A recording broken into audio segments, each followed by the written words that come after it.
Good morning. Today is March 20th, 2023, and welcome to On. I'm James. And I'm Nicholas. Here are today's top headlines. In solar news, today marks the spring equinox. In lunar news, the month of Ramadan begins this week. And we'll continue our Women's History Month info. But here's Caroline with today's lunch menu.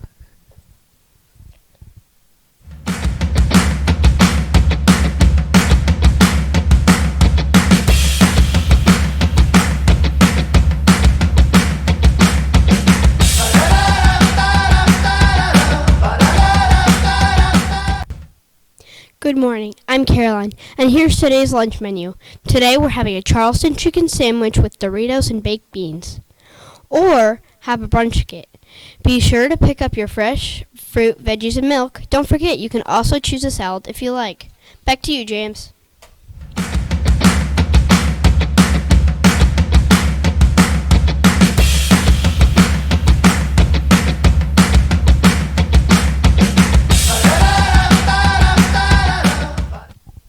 Thank you, Caroline. If you've been watching ONN, you'll remember that the word solar means relating to the sun. Today marks the spring equinox, also known as the vernal equinox, is one of the 4 solar festivals of the year. The equinox, which translates roughly in Latin to equal night, is when the sun sits vertically above the equator, making day and night equal across the planet. The spring equinox officially marks the beginning of spring in the northern hemisphere, and there are celebrations around the world to usher in longer days in springtime. In some cultures, this day also marks the beginning of a new year, which in Iranian culture is called Nowruz. The spring equinox is a brilliant time for new beginnings, no matter how you celebrate on March 20th. And lunar means relating to the moon. In Islamic culture, this week marks the beginning of the month of Ramadan, the ninth and most important month in the Islamic lunar calendar. A lunar calendar is one based on the moon cycle rather than the sun, and that means that a Ramadan will end when the next new moon appears in about 30 days. Ramadan is a special month for Muslims, and many people spend the month fasting. That means waiting until specific time to eat meals. But when they do break their fast, which means the word breakfast comes from, they celebrate with family and friends and delicious food.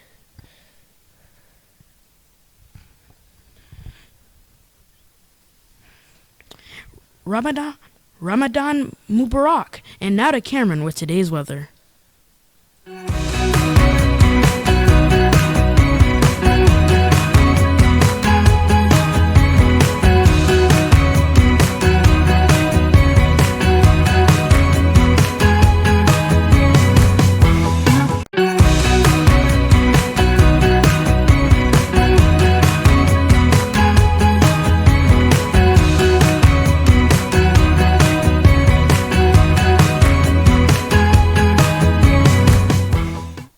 Thank you, James.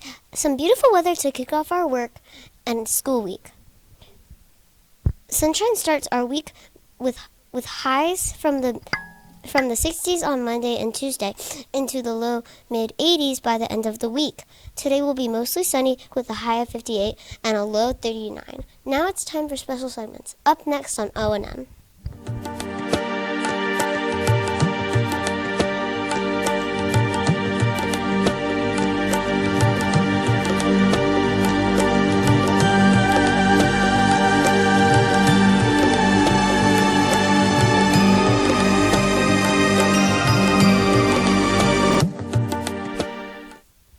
Today, in Women's History Month, we're celebrating some of the Muslim women from history you should know about. Starting with Malala Yousafzai, who loves school, the daughter of a teacher who ran a girls' school in Pakistan. Yousafzai learned at an early age the critical importance of girls' access to education. So, when the Taliban took control of the place she lived and banned girls from going to school, Yousafzai spoke out on behalf of girls and their right to learn. Unfortunately, Yousafzai's voice for education put her in Taliban's crosshairs, and in 2012, a gunman working for the Taliban shot Yousafzai as she was on her way to school. Yousafzai was only 15 years old, but she survived, and in 2013, she and her dad founded the Malala Fund to advocate for every girl's right to an education. In addition to being a published author, Yousafzai is the youngest recipient of the Nobel Peace Prize. Yousafzai was named after Pashtun heroine Malala, and many believe she is destined to do even more great things. Speaking of education, we can also thank Fatima al-Fihri. Fun fact, the oldest university still in operation was founded by a Muslim woman in the year of 859. Fatima al-Fihri founded the University of Al-Qarawiyyin in Morocco.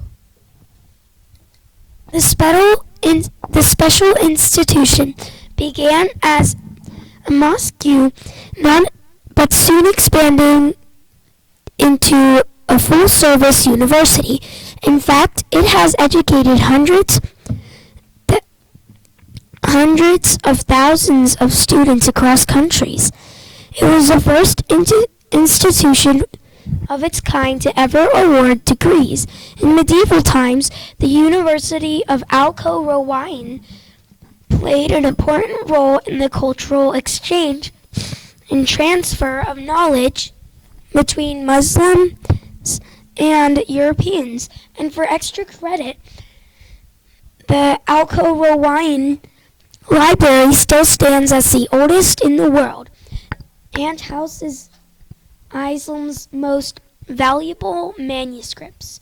And since we're talking about education, and we here at ONN love talking about science, we can also mention the amazing nuclear scientist.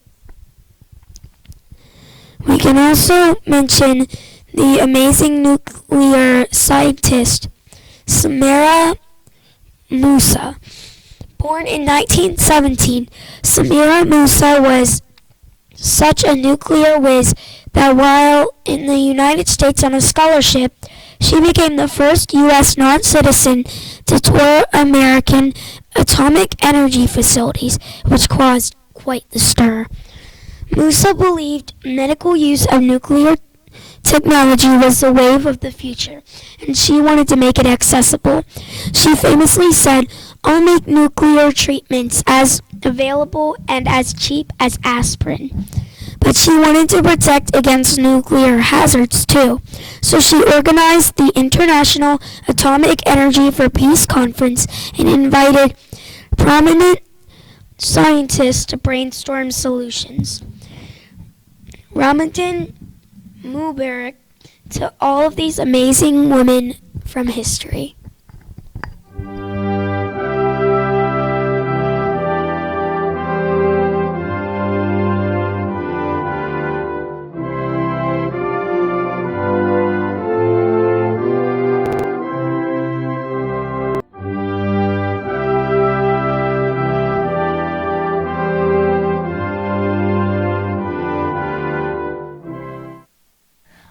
stand for the Pledge of Allegiance. I pledge of allegiance to the flag of the United States of America and to the republic for which it stands, one nation, under God, indivisible, with liberty and justice for all. Please remain standing for the moment of silence.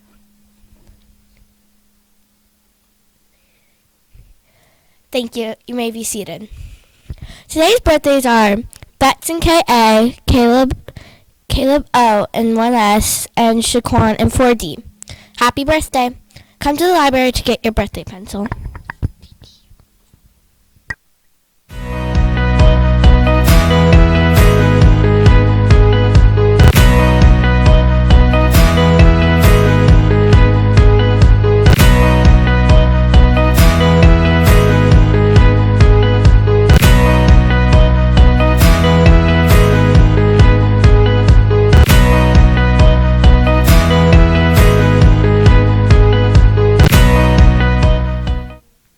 Keep logging those minutes. We're trying to get on the national leaderboard.